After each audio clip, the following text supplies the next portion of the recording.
الحمد لله رب العالمين والصلاة والسلام على أشرف الأنبياء والمرسلين سيدنا ومولانا محمد وعلى آله وصحبه أجمعين. سبحانك لا علم لنا إلا ما علمتنا إنك أنت العليم الحكيم. رب اشرح لي صدري ويسر لي أمري واحلل عقدة من لساني يفقه قولي واجعل لي وزيرا من أهلي. أما بعد، الحمد لله ثم الحمد لله. Bersyukur kepada Allah Subhanahu wa taala. Pada malam yang mulia ini Allah Subhanahu wa taala menghimpunkan kita di dalam suatu majlis untuk kita mempelajari ilmu berkaitan dengan fardu ain kita, iaitu ilmu fiqh. Mudah-mudahan Allah Subhanahu wa taala memberi kepada kita kefahaman yang sempurna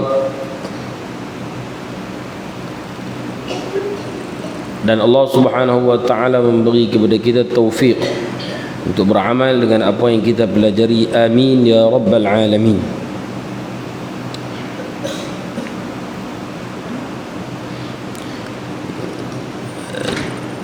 Tuan-tuan dan puan-puan yang dirahmati Allah, kita sampai pada fasal yang ke-10, membicarakan tentang perkara yang membatalkan wudu. Teman lalu kita dah baca 2 perkara dan 3 perkara, iaitu perkara-perkara yang membatalkan wudu. Yang pertama, keluar daripada salah satu daripada 2 jalan, daripada kubul atau dubur, keluar apa? Angin atau lainnya, kecuali mani. Maknanya keluar apapun secara pasti maka batal wudunya. Yang kedua, hilang akal dengan sebab tidur atau lainnya, kecuali tidur orang yang duduk yang menetapkan punggungnya pada bumi atau pada lantai. Maknanya orang yang tidur ni membatalkan wudu, kecuali tidur yang tetap papan punggung. Jadi kesimpulan ringkas dia, kalau tengah solat tidur, batallah wudu solat kita, kerana batal wudu. Tidur kat mana? Tidur waktu berdiri, waktu rokok, i'tidal, sujud. Duduk di antara 2 sujud boleh dikira duduk tetap papan punggung lagi, ataupun duduk tahiyat akhir, batal. Kerana duduk tahiyat akhir tetap tak punggung kita? Tak tetap dah, dia tetap sebelah aja, kan? Tu pun papan dia, kawasan punggung betul itu masih terangkat. Tidur lama sangat tu imam baca tahiyat akhir, kita mengantuk sampai tidur. Yang paling senang kita nak faham tidur ialah sampai bermimpi, maka tidur. Ataupun habis sembahyang kawan kita cek belakang kita, dia kata tadi dengar bunyi hang kentut ni, maka kawan kita ni adil. Kita tengok dia bukan kaki muhung lah, bukan kaki perkena orang ni, kita percayalah dia kata hang kentut tadi, duduk mengangguk-angguk tu aku dengar bunyi betul dah. Kita pun pegang-pegang belakang, bukan kentut saja, sekali kata berak, batal. Itu yang kedua. Maka senanglah kita nak faham batal sembahyang tak? Tidur batal sembahyang tak? Batal wudu. Bila wudu batal, sembahyang batal tak? Batal lah. Itu cara dia. Memang dalam perkara yang membatalkan sembahyang tak ada wanaumu, tidur. Tapi dia tengok tidur batal sembahyang tak? Batal, maka batal lah. Batal wudu, tidur, maka batal lah sembahyang. Itu sujud lama, main hajat buat di sekolah, ataupun main tasbih bulan Ramadan. Kita paksa anak kita, ataupun kita paksa diri kita lah, kan, nak sembahyang juga tasbih, tak biasa sembahyang, ataupun setahun sekali sembahyang, boleh habual lah tak? tawaduk subhanallah alhamdulillah. Saya pergi satu masjid, depa punya tasbih tu macam tasbih, bukan tasbih biasa. Kalau kita biasa tasbih macam mana? Subhanallah alhamdulillah wa la ilaha illallah Allahu akbar wa la haula wa la quwwata illa billah. Subhanallah alhamdulillah wa la ilaha illallah. Biasalah kan. Depa tasbih subhanallah walhamdulillah wa la ilaha illallah wallahu akbar wa la haula wa la quwwata illa billahil aliyyil azim. Subhanallah. Tu dia. Tuan-tuan boleh duduk tak ni? Hak ni memang lena. Sahih lena. Kalau rakaat pertama dia kata habis dah. Nak habis 4 rakaat ni macam mana ni? Malam dia buat 2-2. Gagah dah. Kalau dia buat 4 sedah. Terlena kawan sebelah kita. Khusyuk tak bangun. Lena. Maka batal tak sembahyang dia? Batal. Dia bangun duduk tahiyat akhir, dia pun baca asyhadu. Tak payah dah sembahyang batal dah. Tak apalah, kita biar bagi dia salam tu, kita tanya dia. Berapa lama sangat tadi? Dia kita sampai Mekah dah tadi. Tak ada balik tengok-tengok sampai masjid dah. Maknanya sembahyang lain kerana dia tidur. Yang ketiga, perkara batalkan wuduk yang ketiga, bertemu dua kulit lelaki dan perempuan yang dewasa keduanya, orang lain keduanya tanpa berlapik. Juga kita dah bahas pada pertemuan lalu tentang menyentuh dua kulit, bertemu dua kulit lelaki dan perempuan yang dewasa keduanya. Makna dewasa di sini bukan baligh, tapi orang yang dah sampai had syahwat. Kalau walaupun tak baligh lagi tapi dah ada had syahwat dia. Kalau orang tengok, oi berkenan. Mak berkenan bukan berkenan budak kecil ni, makna berkenan ada perasaan dia panggil. Maka ketika tu menyentuh dia batal wuduk. Jika tanpa berlapik. Kalau berlapik, apa hukum dia? Tak batal je, haram, tajuk haram. Kerana bersedap tu lain pula, talazzuz dia panggil.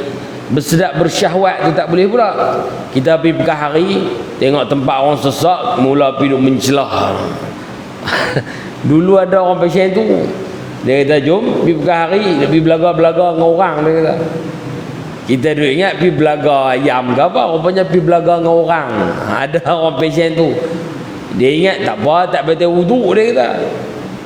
Tapi berdosa, perbuatan tu haram. Memang wuduk tu ada, tapi balik boleh berdosa kerana dengan tujuan bersedap-sedap, tak boleh juga. Baik, itu yang ketiga. Dan kita dah sebut secara ringkas lah tentang mahram-mahram kan. Ingat tak? Mahram-mahram ni orang yang mahram kan muhrim. Mahram orang yang haram dengan kita menikah. Dengan sebab pertama, sebab nasab. Mak ayah, nisbah orang lelaki mak dia, orang perempuan ayah dia, tok wan dia. Dan mak ayah dia ni semua dia beradik mak ayah dia, walaupun tiri. Tu sekali lah tu. Faham tak?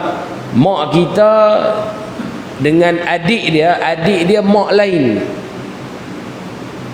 Mak kita mak lain.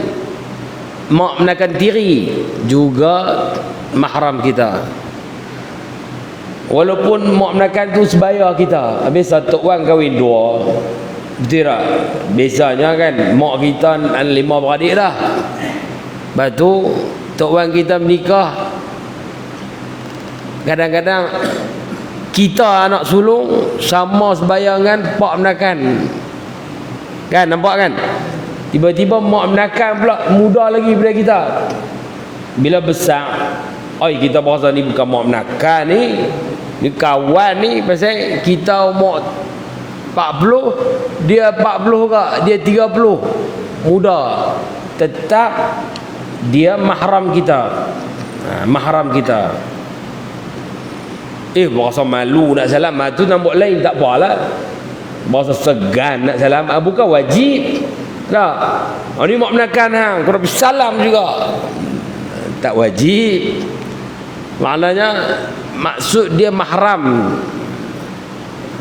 Pasal disebut dalam kitab Tabi'ah Salimah ni, orang lah ni tabiat tak sejahtera ramai dah. Dia pelik dah. Betul tak? Maksud dia anak sendiri pun kadang-kadang bahaya kan. Maknanya anak sendiri pun panggil haruan makan. Apa dia? Haram makan anak. Ha? Ada. Pasal tabiat dia dah tak sejahtera dah. Sepatutnya anak dia, kak dia, mak dia, adik-beradik dia tak apa dah. Tak ada nafsu langsung. Sebab tu berjentuh tak batal. Tapi bila tabiat dah tak sejahtera. Pasal apa tabiat tak sejahtera? Kerana ibadat ruh dia dah rosak. Pasal apa ruh dia rosak? Dia berkaitan habis. Kerana nafsu dia ikut nafsu dia. Dia ikut hawa dia. Hawa menyuruh nafsu dia melakukan sekian-sekian. Ibadat ditinggalkan, ruh dah semakin rosak, dah semakin tak elok dah. Maka tabiat dia dah mula berkacau bilau. Dia dah mula nampak halal pun dia nampak pelik dah. Tiang pun dia nampak perempuan dah. Pelik dah. Kan? Dia dah tak jadi. Maka sebab tu tetap kena berjaga-jaga. Aurat ni walaupun mahram, sesama mahram, aurat dia pusat hingga lutut juga. Tapi bukan suruh pakai seluar di rumah semata-mata. Ni bagi orang perempuan. Orang perempuan aurat dia anak ataupun mak dengan anak, aurat di antara pusat sampai lutut. Sebab tu mak haram pakai seluar pendek di rumah. Walaupun dia kata tu anak saya, tak apa. Hai, aurat dia di antara pusat hingga lutut. Yang tak ada aurat suami isteri. Tuan-tuan sekarang ni hak duduk rumah dua saja ni. Tak ada aurat dah lah. Baru tak apa. Kalau ada anak lagi, mak tak boleh duduk pakai. Pasal ni anak saya, tak aurat. Pak pakai seluar pendek dalam rumah. Boleh tak? Tak boleh juga. Kerana aurat. Itu maknanya. Bila kita tak faham, kita duk kata ni anak sendiri tak apa, kan? Maka dia akan menimbulkan perkara pelik. Saya pernah tengok satu temu ramah. Wal'iyadzabillah. Ni pasal orang tak mengaji lah ni. Dia faham tak ada apa. Jadi cerita dia budak perempuan, remaja lagi, muda lagi. Dia umur 12 tahun. Tapi ada ketagihan nak seks, dia panggil. Dia cari orang, bukan orang cari dia. Tanya bila disoal siasat pasal apa? Rupanya mak dengan pak dia waktu bersama tengah malam ni, maknanya anak duduk tengok. Mak pak kata tak apa, budak lagi, dia tak faham lagi. Budak, padahal mungkin waktu tu dia umur 5 tahun, 6 tahun. Hai, otak budak cerdik tuan-tuan. Kan? Mungkin dia tengok sekali dua, dia kata benda tak apa ni. 2 kali, 3. Sebab tu sunnah kita selimut. Dia masuk tajuk lain langsung lah ni, kan? Sunnah dia kena selimut. Maka supaya macam tu, tak disedari, rupanya anak perhati. Bila anak perhati, dia tak habaq kat mak dia. Kalau dia habaq kan, rosak program lah dia panggil tak. Dia tak habaq, dia tengok. Lepas tu mungkin bukan sekali, banyak kali. Lepas tu otak dia dah mula fikir lain dah. Walaupun dia kecil, tapi pemikiran dia dah jauh pelik dah. Dia tak macam budak-budak dia yang kawan-kawan dia suka main, tapi dia dah suka lain lah. Maka sebab tu dia ni setelah ditangkap, tak silap saya, ada dia buat temu ramah dia. Dia bagi blur muka dia tu, tanya pasal apa boleh jadi punca ni. Rupanya punca macam tu. Jadi hati-hati, kan? Walaupun kita kata tak apa, budak ada nak jaga aurat dalam rumah. Anak-anak kita latih tutup, pakai pergi elok sikit. Sepupu walaupun waktu kecil kan, jangan duk main apa, main orang main pondok-pondok, main masak-masak, main kahwin-kahwin. Kalau umur 2, 3, 4 tahun, 5 tahun main kahwin-kahwin, tak apalah, tu pun kahwin depa lah, cara depa lah, bu hinai pun bu apa ya. Hak ni umur 10 tahun kahwin-kahwin ba. Sekolah rendah sejah 1 pun ada masalah dah lah ni. Maknanya apa pasal berlaku perkara tu? Terdedah dengan TV siaran yang pelik-peliknya, siaran tengok orang lelaki perempuan duk berpeluk ikut dan sana sini. Maka benda ni dia membangkit kan. Kita pun tua dah ni pun kan, tuan-tuan tak tua lagi, muda semua lagi. Masjid ni muda lagi. Mana orang lama pun, betul tak? Kalau duk tengok siaran orang pegang sana, orang sentuh sini, kita pun berasa kemah lagi tak? Apa bukti dia? Tanya orang lelaki kalau pergi sembang kat kedai kopi mana ada sembang tajuk lain. Korang-korang dia kata aku ni boleh lagi. Boleh lagi tu pasal apa? Kerana perkara-perkara ni bila dibentangkan, dia akan bawa kepada berjangkit sana, berjangkit sini. Maka hati-hati. Ini ba'aurat ni. Mula bersentuh, kita kata tak apa, salam tak apa, kecil lagi. Daripada kecil kita ajak. Di Yaman mereka buat macam ni, yang saya ingat isteri saya cerita. Budak-budak perempuan ni waktu kecil dia biar lalu lah, tak apalah nak belawa buh rambut lagu ni. Dan dia nak masuk umur 9 tahun, dekat nak mula sampai haid dia tu. Kita dah belajar tajuk sampai umur ni, cukup umur ni. Dan dia terus tak kenal dah sepupu. Bukan nak ajak kata tak boleh berkawan dengan sepupu, putih dia balik dah.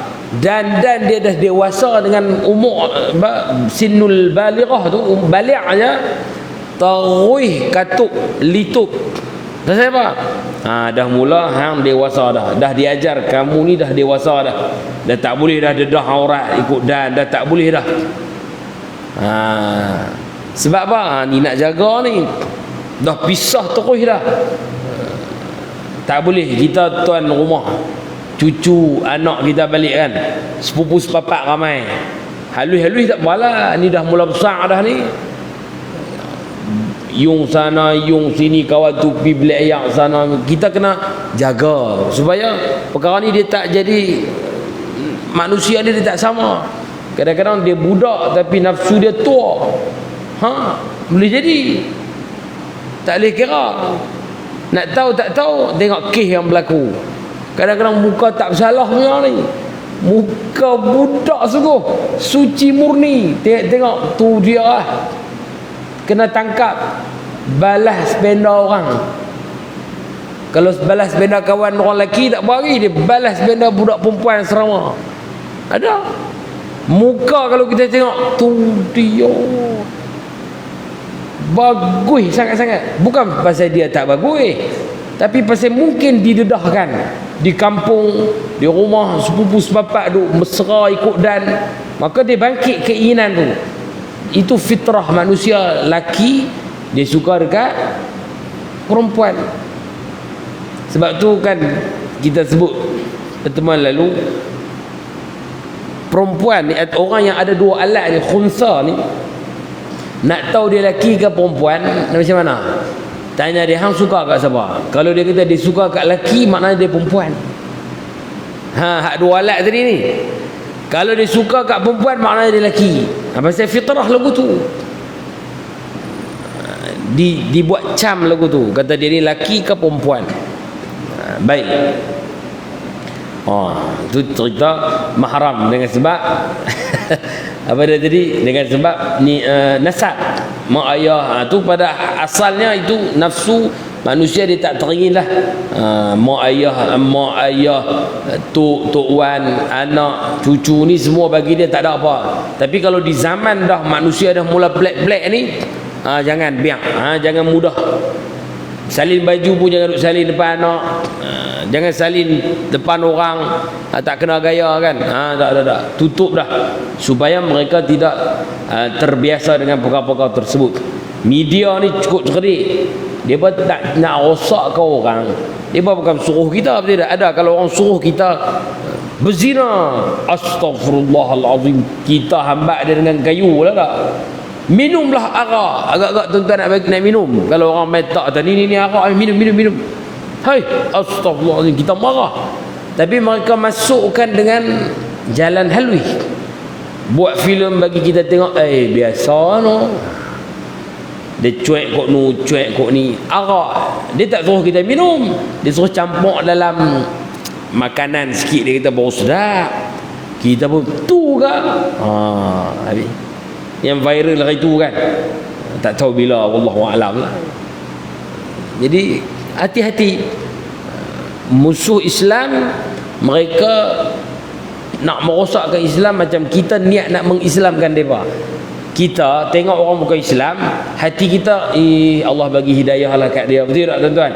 Mudah-mudahan lah. Mereka pun tengok kita, takkan mereka tongkoi kayu. Mereka pun, mereka ni kita nak kenal lagu mana, nak bagi mereka tak lagu ni. Pasal, maka mereka akan buat usaha. Tipu dengan cara hidangan makanan buh yang haram. Kita duk ingat sedapnya. Selama ni duk pergi makan kedai tulis lagu lain kan. Tiba-tiba dia kata tak apa, tukang masak dia. Tu dia tukang masak apa ni, nanti kita akan bincang tajuk orang tak sembahyang punya kedudukan. Orang tak sembahyang punya kedudukan ni, level dia level apa? Dalam kitab fiqh sebut level depa level binatang. Orang tak sembahyang ni. Level pula binatang, bukan binatang biasa. Lebih teruk daripada binatang-binatang yang lain. Bahkan dia sederajat dengan khinzir. Ni kita nak baca ni. Dalam kitab ni ada, tak jauh dah nak jumpa ni. Orang yang tak sembahyang, syarak letak dia duduk di darjat dekat sederajat dengan khinzir. Tu dia sampai tu. Pada pihak apa? Bukan sentuh dia. Pada pihak nyawa dia tu. Nyawa dia tak ada harga. Maksud dia bukan suruh pergi bunuh dia, ada. Tapi kalau kita ada ayak ni kita tinggal segelas saja. Kita kenyang lah, kita nak ambil wudu. Tengok-tengok ada satu orang hamba Allah tak sembahyang ni, yang kita tahu memang dia tak sembahyang. Dia main minta kita main layak, nak minum. Kita nak ambil wudu, bukan nak kenyang. Kita ayak, kita tak boleh bagi kat dia, kita ambil wudu. Masa apa ni? Tak sembahyang. Ini fiqh kedudukan orang yang tak sembahyang. Tiba-tiba orang yang tak sembahyang ni duk masak goreng kat kita, kita pula rasa ayam tangan dia sedap lah. Tu dia. Tu kita tak cerita kisah Bani Israel lagi kan. Kok tuan-tuan rajin dengar kot. Nah, nanti bab dia kita bincang tajuk. Ayat hujan yang turun jatuh atas rumah orang tak sembahyang. Tu dalam kitab cerita. Baik. Ini nak cerita tabiat manusia ni, nafsu manusia bila duduk di kedudukan yang sudah bahaya, maka tak boleh pakai dah. Tak boleh kira dah. Aurat memang kata pusat sampai lutut, tapi tutup belah semua kan, yang zahir, yang takat rambut di rumah kan. Biasalah. Tapi kalau sampai tahap nak pakai bebas-bebas ni tak boleh. Anak sendiri tak bakut, tak boleh. Jangan. Baik. Kemudian haram dengan sebab penyusuan. Orang menyusu kena buh nama siapa menyusu dengan dia. Bagi sebab mereka ni mahram sesama anak susu. Kemudian perkahwinan. Perkahwinan dipanggil haram yang sementara ada, haram yang kekal ada. Yang kekal apa dia? Mak mentua, pak mentua, menantu, pisahlah macam mana pun.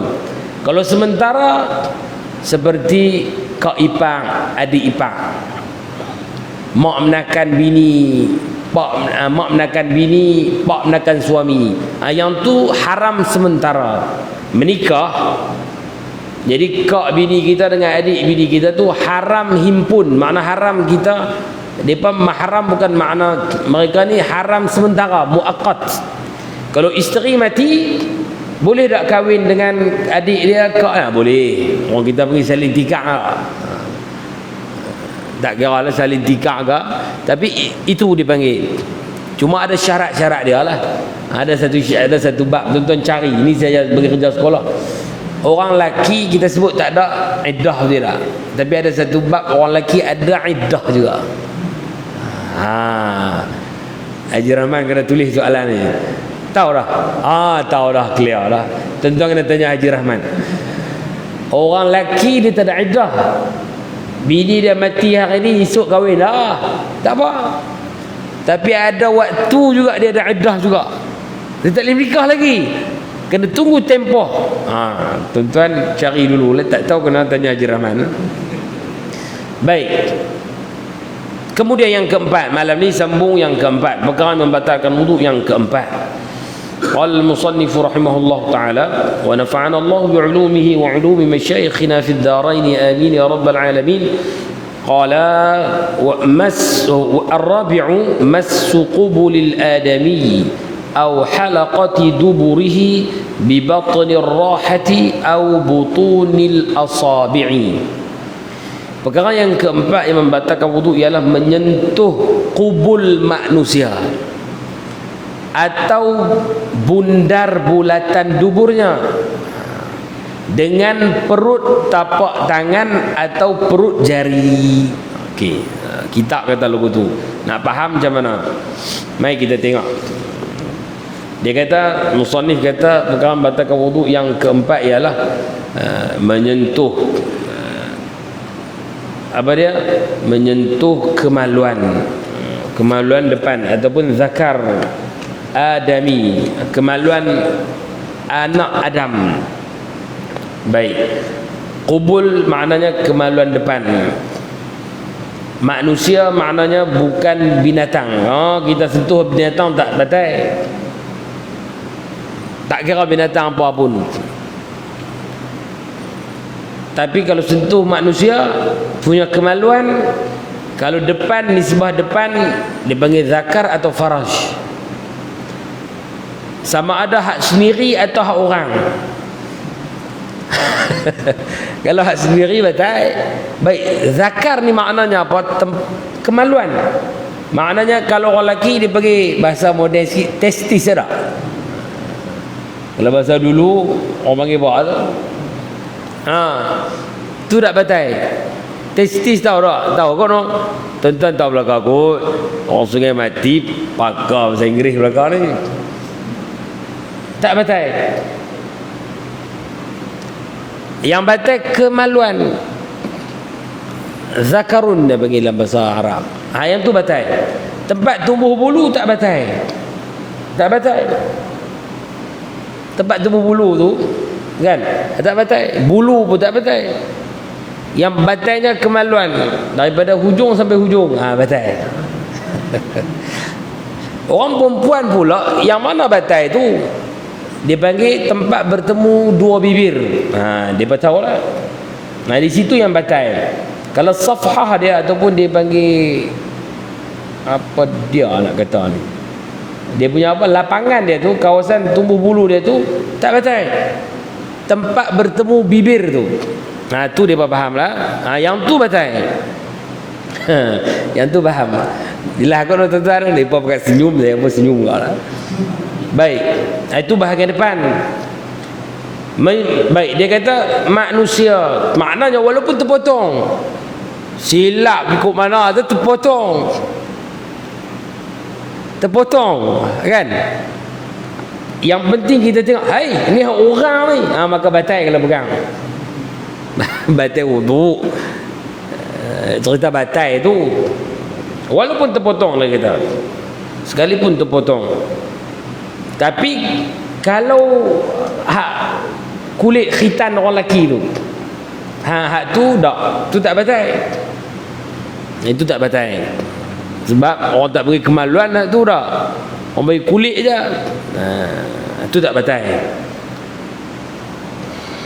Kemudian dia kata manusia, yang kita sebut tadi lah. Kalau binatang tak, walaupun serupa macam manusia, tak batal. Kemudian dia kata itu pertama bahagian depan. Bahagian belakang pula atau kawasan duburnya. Dubur apa dia? Tu halaqah dubur. Dia panggil. Bulatan dubur tu. Hak redok tu. Senang cerita. Hak tempat redok tu yang batai. Punggung tak batai. Ada orang tak tahu, dia kata, oh sentuh punggung. Punggung tak batai. Yang batai yang lubang bulat tempat keluar najis tu. Itu dia panggil halaqah dubur. Dalam terjemah ni dia kata apa? Bulatan apa? Bulatan, bundar bulatan duburnya. Bundar masuk bawah tu. Bulat tu tak? Itu batai. Itu dia kata kalau disentuh dengan telapak tangan atau pokok jari macam ni. Tangan kita ni dua ni, tuan-tuan kita buat terlekat begini. Baik. Kawasan yang bertemu di antara dua ni sahaja yang menyentuh akan batal. Maksud dia tapak tangan ni, mana perut jari, perut tapak tangan ni, bila kita letak dia belaga kan. Yang belaga ni, yang ibu jari macam mana? Kena buat begitu. Ada orang dia kata, ustaz saya buat begitu, ibu jari tak kena. Mana kalau ibu jari tak batal dah. Mana ibu jari lagu tu lah yang bersentuh lagu tu. Semua ni membatalkan wuduk jika menyentuh kemaluan. Maka tepi kalau dia pegang kemaluan dia lagu tu tak batal. Ni tepi tak batal. Hujung tak batal. Hujung jari ni, ni hujung ni tak batal. Hujung tak batal. Baik, bila sebut kemaluan anak Adam, walaupun budak kecil, mak ambil wuduk dah nak sembahyang, anak jantan kencing, budak ni main nak basuh, kita pun tarik pergi basuh kan. Baby duk bawah pamper tu kecil lagi, batal juga wuduk. Anak saya. Baik, yang anak dengan mak ni bersentuh kulit tak batal. Ini bersentuh kemaluan tu. Hanya khusus kemaluan tu batal, tak kira dia bersentuh hak dia pun batal, tak kau orang sentuh tak batal. Siapa yang batal? Yang batal yang menyentuh. Dalam bab ni penyentuh batal, yang disentuh tak batal kalau bukan sabit. Kalau sabit mahram, contoh macam mana, mak anak sakit ke apa ke, dia pun basuh kemaluan anak dia. Anak dia ada wudu, mak dia basuh, tumpah apa ke, terkena tangan anak dia, tangan dia terkena kemaluan anak dia, laki masalah. Mak batal wudu, anak tak batal. Anak tak batal. Tapi kalau isteri sentuh kemaluan suami, batal tak? Suami batal dengan sebab sentuh kulit lagi. Faham tak? Kulit tu batal. Tapi kalau kemaluan tu disentuh oleh orang yang ada mahram, faham tak? Tok Mudim pak anak dia sendiri, anak dia ambil wuduk siap-siap takut mati kena sunat, contoh melawak bila ambil wuduk apa semua, duk menyerah diri sebelum disunat, pak pun tarik piu potong, pak yang mati wuduk, anak tak batal. Itu nak sebut cerita tak batal tu, sebab ada mahram tu. Sentuh kemaluan, penyentuh yang batal, yang disentuh tak batal. Pak pakai sarung tangan tak batal ya. Berlapik maka dikira tidak batal. Tu dalam kitab Syekh Baijuri kata, walaupun anak sendiri umur sehari keluar-keluar pada perut ni, wek halus lagi, kita pegang batal. Walaupun mayat, kita pemandi mayat, tapi pemandi mayat haram menyentuh kemaluan mayat tanpa lapik. Dia kena lapik. Kerana di dalam sebut dalam kitab, mayat ni dia macam orang hidup lah. Kalau orang hidup, malu dah orang sentuh kemaluan kita tak berlapik. Oh, jangan buat pasal. Maka begitu juga mandi mayat ni dalam kitab, dia tak bagi orang pergi duduk keliling tengok. Tuan-tuan, kalau hidup-hidup ni, kalau kita duduk mandi orang pergi duduk tengok, ramai-ramai malu lah. Orang pakat tengok tu dia macam tu dia mandi tu. Kita pun malu lah. Pi orang nak mandi ni. Kan? Contoh bini, kita terlupa ambil tolak. Kelui bini suruh tangan je, betul tak? tutup pintu bilik air tu, suar tangannya, tak mau bagi bini pun tengok. Pasal malu ni, hidup-hidup ni pun. Maka bila mati tu dia depa buat berjemaah rakam pula dah. Ni pak mandi mayat ni, tolong tengok sama-sama. Oh jangan, mayat akan malu. Maka yang duduk ni yang ada kerja je, yang tak ada kerja tak payahlah, keluar. Bagi yang nak mandi je. Tak ada kaitan ruh ni, keluarlah.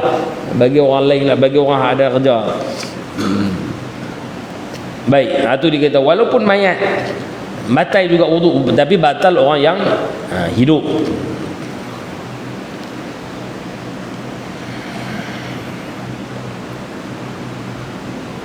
Tapi dalam mazhab Imam Malik, mazhab Imam Syafi'i, Imam Abu Hanifah, menyentuh kemaluan tidak membatalkan wudu. Itu mazhab mereka lah. Mazhab kita batal, maka kita menurut mazhab kita lah.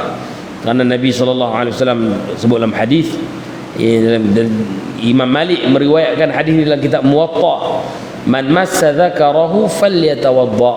Siapa-siapa yang pegang sentuh kemaluan dia, hendaklah dia berwudu. Jelas no? Itu tentang menyentuh kemaluan, batal wudu.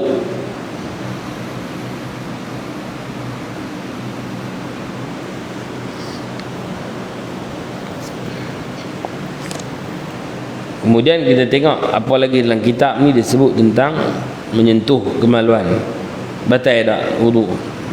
Nah, apa lagi perbahasan dia?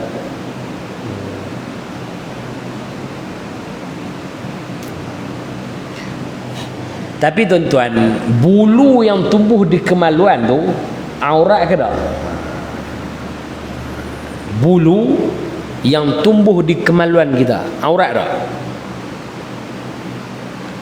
Hati-hati ni. Kita kat rumah bisa cukup dalam bilik yang penuh keliling. Lepas tu penuh dengan bulu duk terjuntai, tetamu mai duk guna bilik yang tu dia banyaknya. Bulu yang tumbuh di kawasan kemaluan aurat wanita, lelaki. Orang perempuan rambut dia aurat tak? Aurat.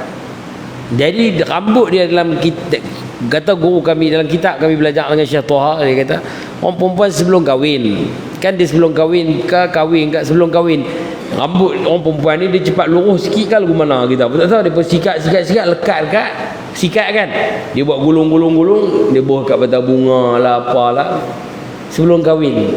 Lepas kahwin laki dia pun masuklah bilik, dia kata ni apa dia kat batang bunga banyak. Oh dia tu rambut cek semua tu.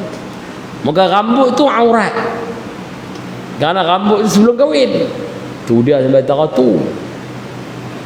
Jadi orang perempuan nak pergi selun dia pun kan jaga. Kalau orang jaga sungguh ni, dia minta rambut saya nak bawa balik. Pasal apa? Takut orang tak tokek kedai masuk. Tokek kedai lelaki dia banyak rambut ni, tu aurat semua tu.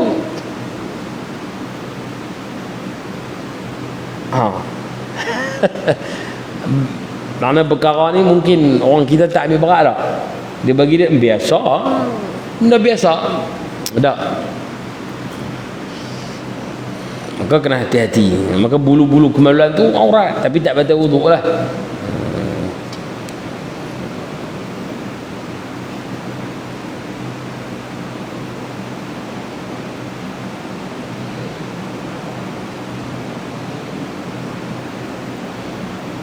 Selesai 4 perkara yang membatalkan wuduk. Cuma ada ulama buat perbezaan lah, sentuh kulit dengan sentuh kemaluan, apa beza dia? Ada beza dia.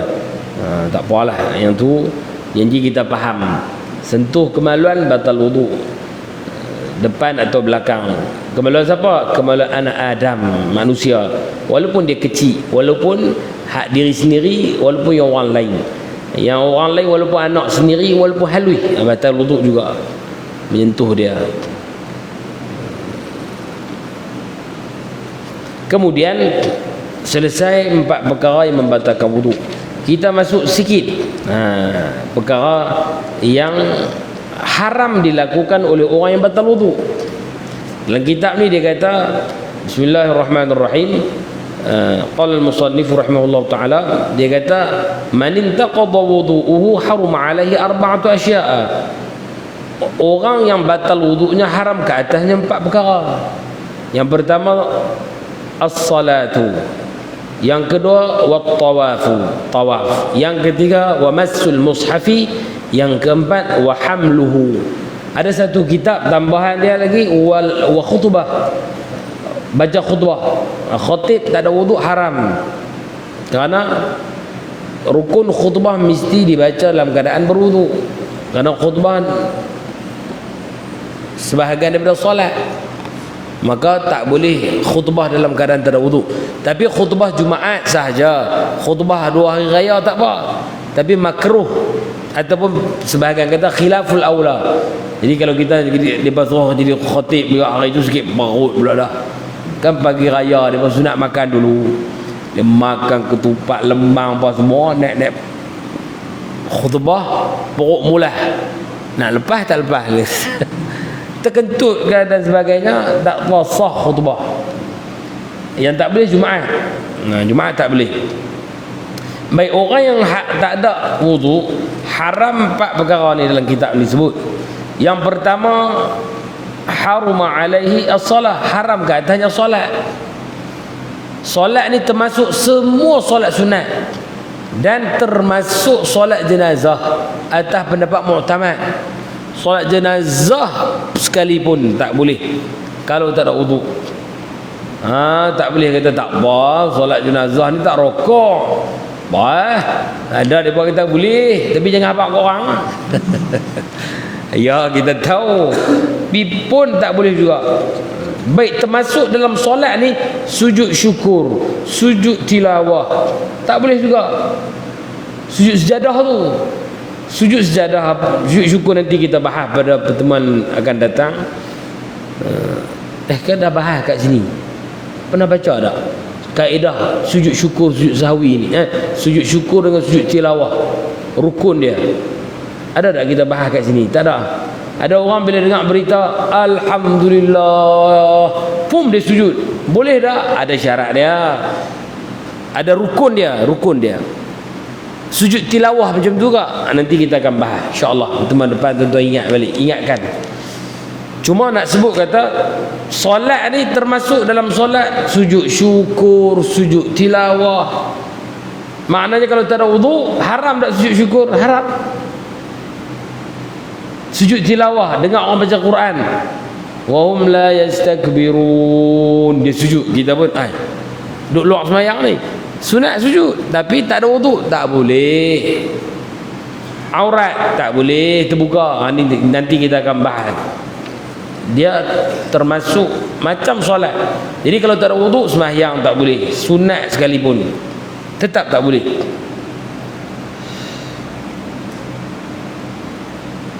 Makna tak ada wudu ni sama ada terbatal wudu. Maknanya bila tengah solat tak boleh teruskan, haram teruskan solat. Dia kata kalau ada orang dengar pun yang bila haruma alaihi, makna haram ke atasnya.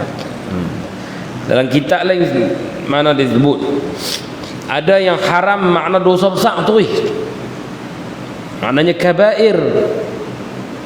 Kalau dia buat, dia meneruskan, dia melakukan dosa-dosa besar. Wal'iyadha billah. Bahaya kita meneruskan, kita buat dosa besar ni. Kerana dosa besar ni tuan-tuan dan perempuan, dia rugi kita. Tu dia kata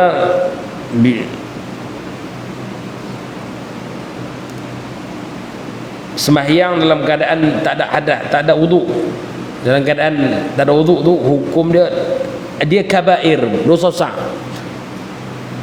Yang kedua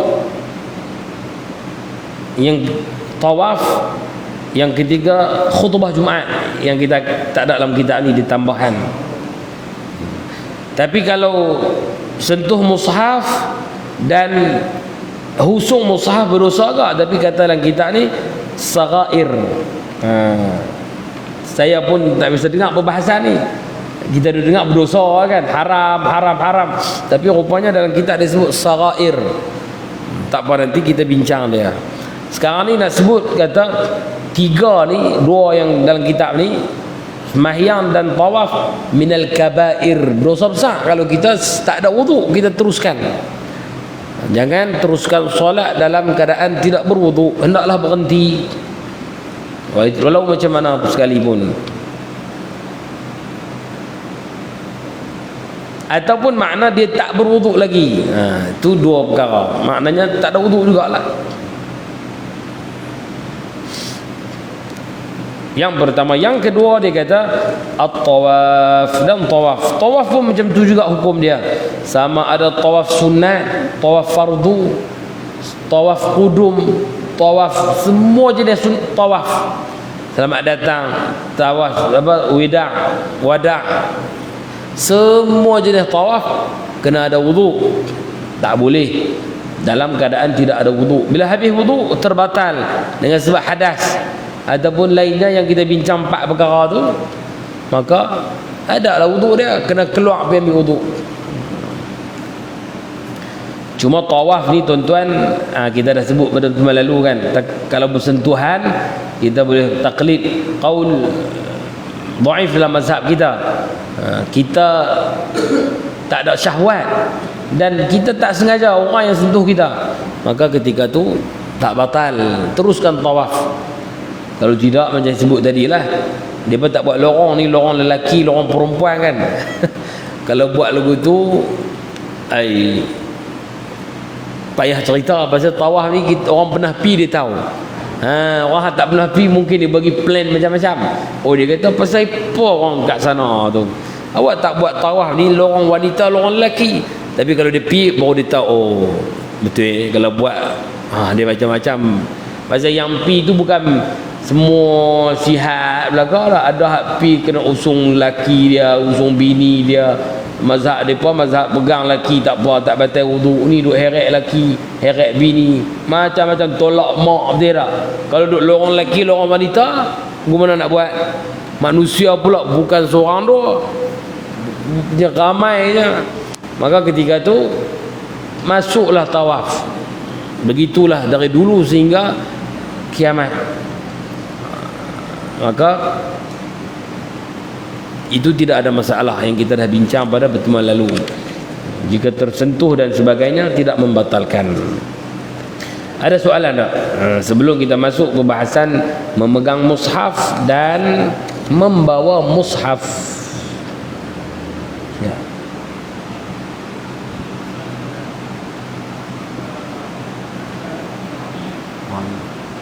Waktu semayang.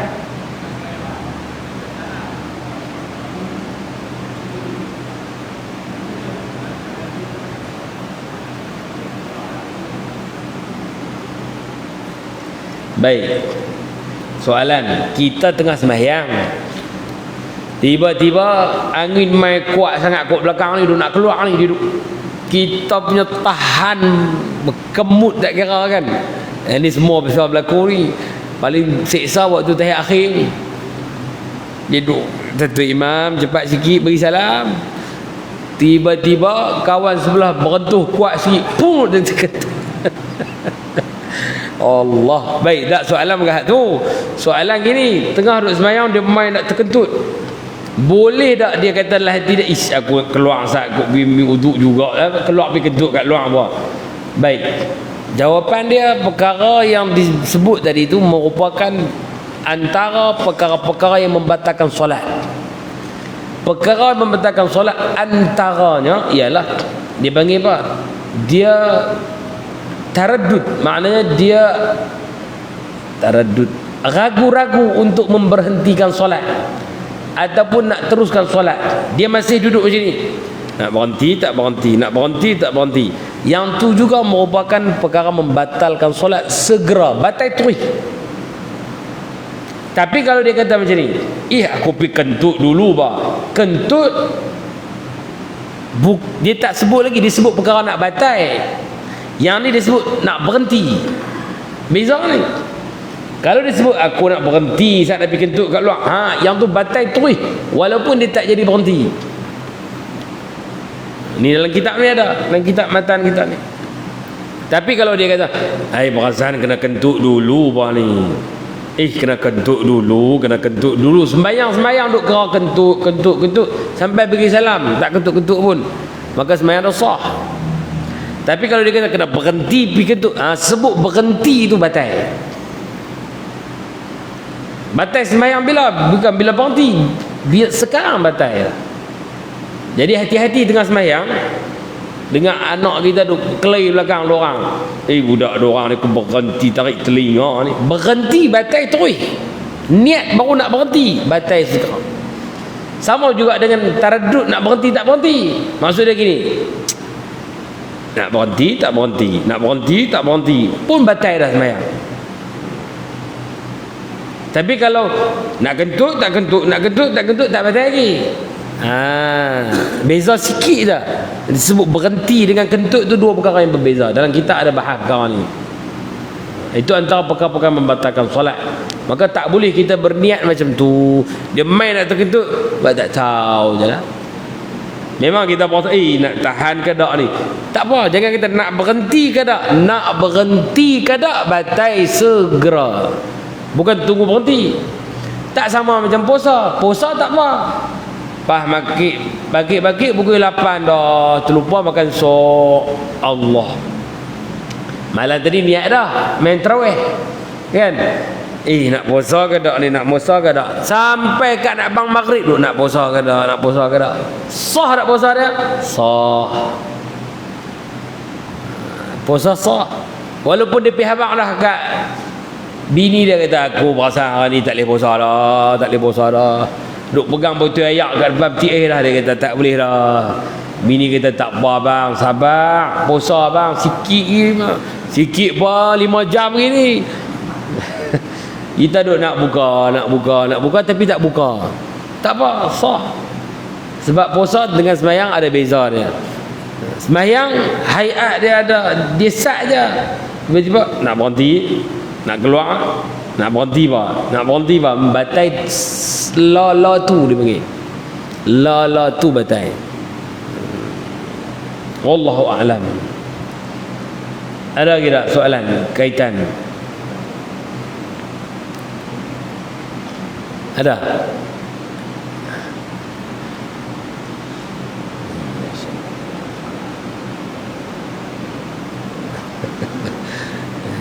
Tak ada no? Tak ada. Wallahu a'lam bis-shawab. Insya-Allah pertemuan depan kita punya janji nak apa? Pertemuan depan kita nak bincang apa?